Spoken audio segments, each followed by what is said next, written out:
এক police officer ছাত্রাবস্থায় নবী সাল্লাল্লাহু আলাইহি সাল্লামের অবমাননা করে ব্লগ লিখেছিলেন। সাম্প্রতিক কিছু ঘটনার প্রেক্ষিতে তার পুরনো বিষয় নিয়ে অনলাইনে আলোচিত হওয়ার পর তিনি নিজেকে মুসলিম দাবি করেছেন। পূর্বের অবস্থান তার ভুল ছিল, সেটা স্বীকার করে ক্ষমাও চেয়েছেন। এখন আমরা তার বিষয়ে কি অবস্থান গ্রহণ করব? অনেকে বলে খাদিম রাসূলের কোনো তওবা কবুল হয় না। দেখুন, বিষয়টা নিয়ে বেশ আলোচনা সমালোচনা চলছে এবং আমরাও এটা নিয়ে লিখেছি, বলেছি। আ একজন মানুষ, তিনি তার ছাত্র জীবনে এমন কিছু কথা বলেছেন যেগুলো নবী সাল্লাল্লাহু আলাইহি সাল্লামের অবমাননার শামিল, যেগুলা একজন মুসলিম কখনো করতে পারেন না। প্রথমত আমাদের দেখা দরকার যে এ ধরনের পরিস্থিতি কেন হয়? শুধু তিনি নন, আমাদের সমাজে অনেক মুসলমানের ঘরে জন্ম নেওয়া সন্তান আছেন যারা এই পথে যাচ্ছেন।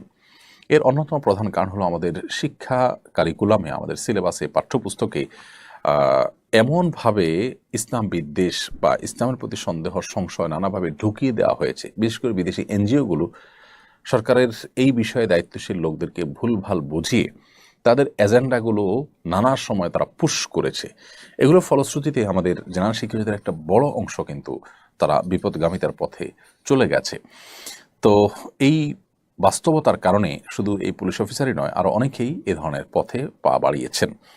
তো তাদেরকে প্রপার ইসলামী শিক্ষা দেওয়া যায়নি, অথবা তাদেরকে শিক্ষা কারিকুলামে যে ইসলামোফোবিয়া বা ইসলাম বিদ্বেষ নানাভাবে যে ঢুকিয়ে দেওয়া হয়েছে, এটা থেকে তাদেরকে রক্ষা করা যায়নি, যার কারণে তারা হয়তো এই পথে চলে গেছেন। এরপর যদি কারোর বোধোদয় হয় এবং তিনি যদি তার ভুল বুঝতে পারেন এবং ভুল স্বীকার করেন এবং ক্ষমা চান, তওবা করেন, তাহলে সেক্ষেত্রে আমরা তার সেই ভুল স্বীকার করাটাকে অবশ্যই অ্যাপ্রিসিয়েট করব এবং অ্যাপ্রিসিয়েট করা উচিত। বিশেষ করে তিনি যখন প্রকাশ্যে এরকম ক্ষমা চাইবেন এবং নিজের পূর্বের অবস্থান ভুল ছিল এটা তিনি স্বীকার করবেন, তাহলে সেক্ষেত্রে আর তাকে নিয়ে আমাদের বাড়াবাড়ি করা এটা উচিত হবে না। বিশেষ করে একজন মানুষ যখন সুন্দর এবং সত্যের পথে তিনি আসতে চাইবেন, তখন তাকে যতটুকু সম্ভব আমাদের চেষ্টা করা উচিত সাধুবাদ জানানো, আসার পথটা সুগম রাখা।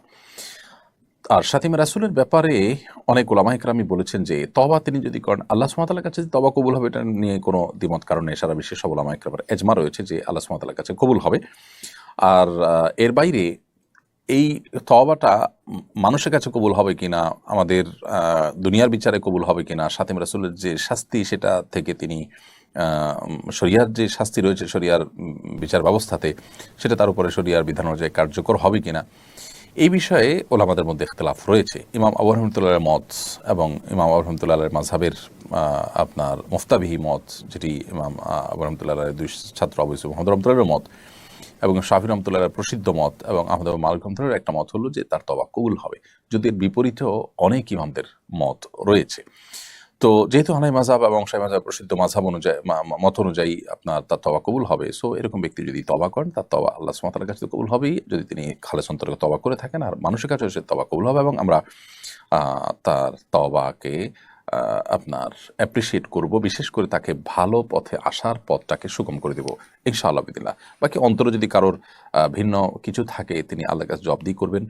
প্রকাশ্যে ভুল স্বীকার করে ক্ষমা চাওয়ার পর একজন মানুষ নিজের ইসলাম চর্চার ব্যাপারে তিনি অগ্রসর হওয়ার পর ছাত্র জীবনে অনেক আগে তিনি যে ভুল করেছেন সেই বিষয়ে আল্লাহ তাআলা তাকে ক্ষমা করুন, আমরা সেই দোয়া তার জন্য করবো এবং তাকে হেদায়েতের দোয়া তার জন্য আমরা করবো ইনশাআল্লাহ তাআলা।